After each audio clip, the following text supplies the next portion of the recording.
Good morning, Team Alabama. Please join me in reading The Hunger Games. We are on page 365. 365, about middle of the page.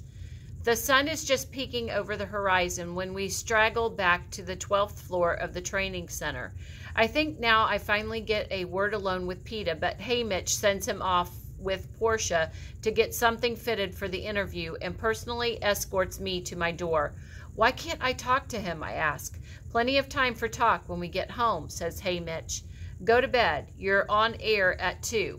Despite Haymitch's running interference, I'm determined to see Peeta privately. After I toss and turn for a few hours, I slip into the hall. My first thought is to check the roof, but it's empty. Even the city streets far below are deserted after the celebration last night. I go back to bed for a while and then decide to go directly to his room, but when I try to turn the knob, I find my own bedroom door has been locked from the outside. I suspect Haymitch initially, but then there's a more insidious fear that the Capitol may be monitoring and confining me.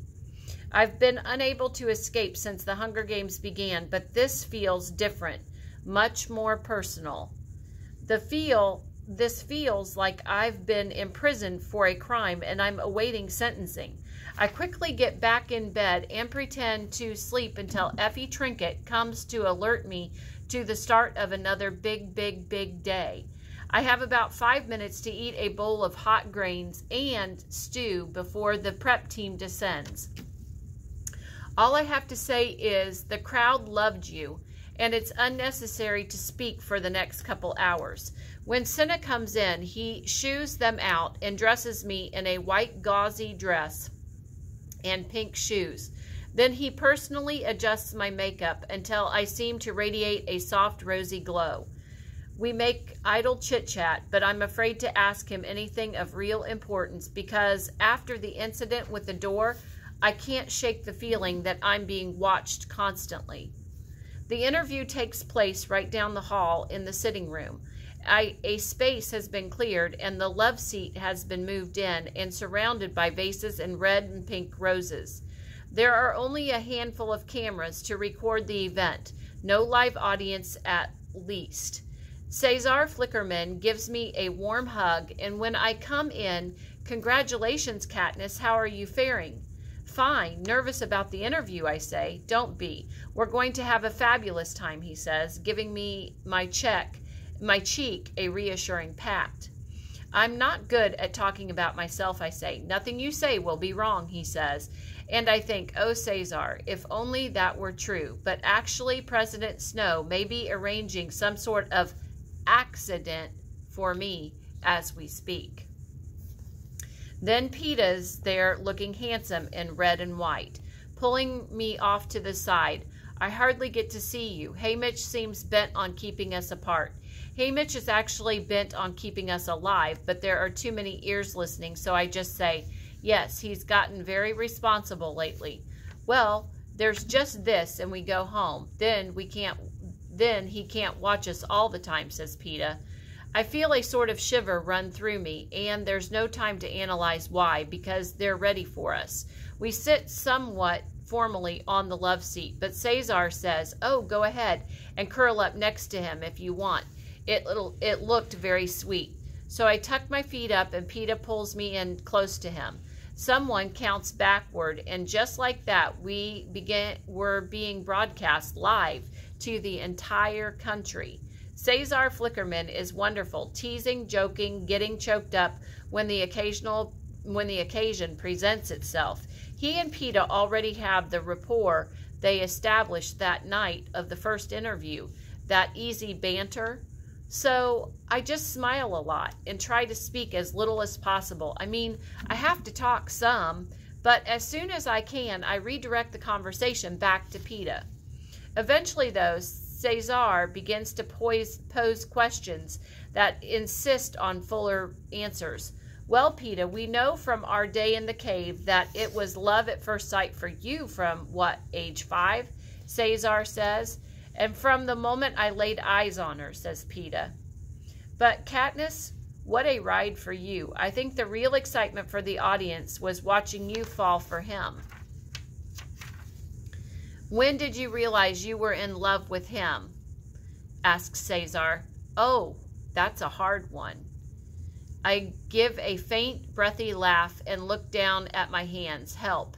Well, I know when it hit me. The night when you shouted out his name from that tree, says Cesar. Thank you, Cesar, I think. And then go with his idea. Yes, I guess that was it. I mean, until that point, I just tried not to think about what my feelings might be, honestly, because it was so confusing and it only made things worse if I actually cared about him. But then, in the tree, everything changed, I say. Why do you think that was? Urges Cesar. Maybe because for the first time there was a chance that I could keep him, I say. Behind a cameraman, I see Haymitch give a sort of huff with a relief. And I know that I've said the right thing. Cesar pulls out a handkerchief and has to take a moment because he's so moved.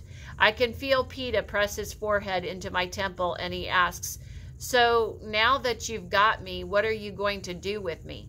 I turn into him, put you somewhere that you can't get hurt, and when he kisses me, people in the room actually sigh.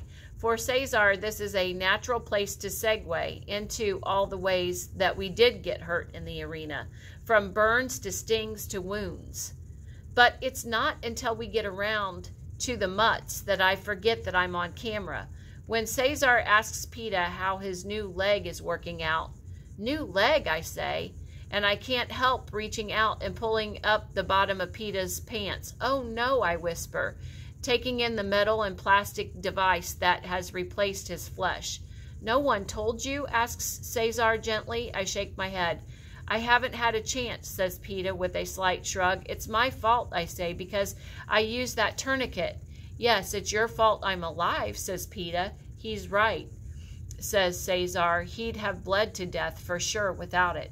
I guess this is true, but I can't help feeling upset about it to the extent that I'm afraid that I might cry, and then remember everyone in the country is watching me, so I just bury my face in Peeta's shirt.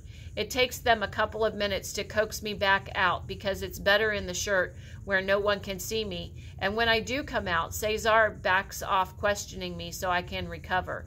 In fact, he pretty much leaves me alone until the berries come up. Katniss, I know you've had a shock, but I've got to ask you, the moment when you pulled out those berries, what was going on in your mind? He says. I take a long pause before I answer, trying to collect my thoughts. This is a crucial moment where I either challenged the Capitol or went so crazy at the idea of losing Peeta that I can't be held responsible for my actions. It seems to call for a big dramatic speech, but all I get out is one almost inaudible sentence. I don't know. I just couldn't bear the thought of being without him.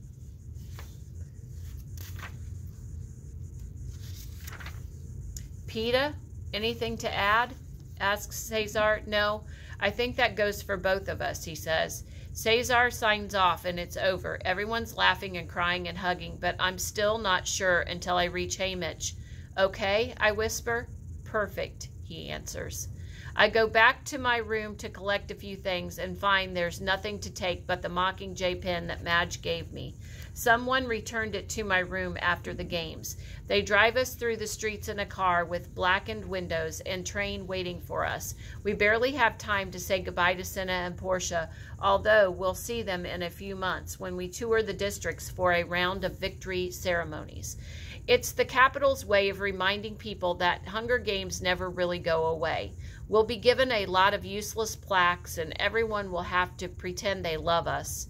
The train begins moving and we're plunged into the night until we clear the tunnel and I take my first free breath since the reaping. Effie is accompanying us back and Haymitch too, of course. We eat an enormous dinner and settle into silence in front of the television to watch a replay of the interview. With the Capitol growing further away every second, I begin to think of home, oh Prim and my mother, of Gale. I